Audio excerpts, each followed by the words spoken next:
జై శ్రీమన్నారాయణ. ఈరోజు మనం ముక్కోటి ఏకాదశి గురించి తెలుసుకుందాం.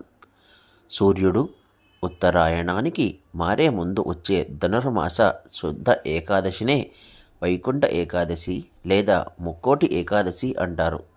ఈ రోజున వైకుంఠ వాకిళ్లు తెరుచుకొని ఉంటాయని, వైష్ణవాలయాలలో గల ఉత్తర ద్వారం దగ్గర భక్తులు తెల్లవారుజామునే భగవద్ దర్శనార్థం వేచి ఉంటారు. ఈరోజు మహావిష్ణువు గరుడ వాహనారూఢుడై 3 కోట్ల దేవతలతో భూలోకానికి దిగివచ్చి భక్తులకు దర్శనమిస్తాడు కనుక దీనికి ముక్కోటి ఏకాదశి అనే పేరు వచ్చిందంటారు.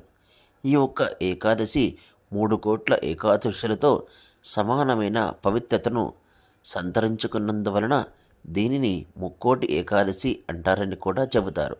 ఈ ముక్కోటి ఏకాదశి నాడే హాలాహలం అమృతం రెండూ పుట్టాయి.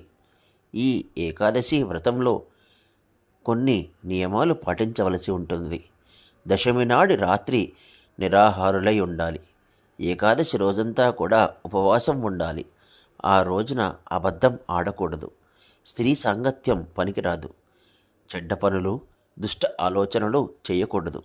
ముక్కోటి ఏకాదశి రోజు రాత్రంతా జాగరణ చేయాలి. తదుపరి అన్నదానం చెయ్యాలి.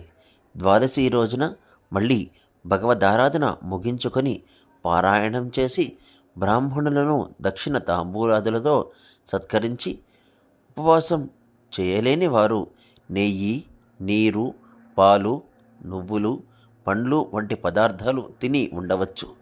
ముక్కోటి ఏకాదశి నాడు చేసే విష్ణు పూజ, గీతా పారాయణం, గోవింద నామస్మరణం, పురాణ శ్రవణం, గోసేవ, శక్తిని అనుసరించి చేసే దాన ధర్మాలు మోక్షప్రాప్తిని కలిగిస్తాయి.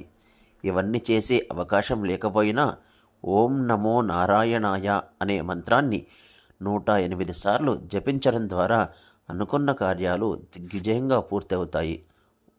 జై శ్రీమన్నారాయణ.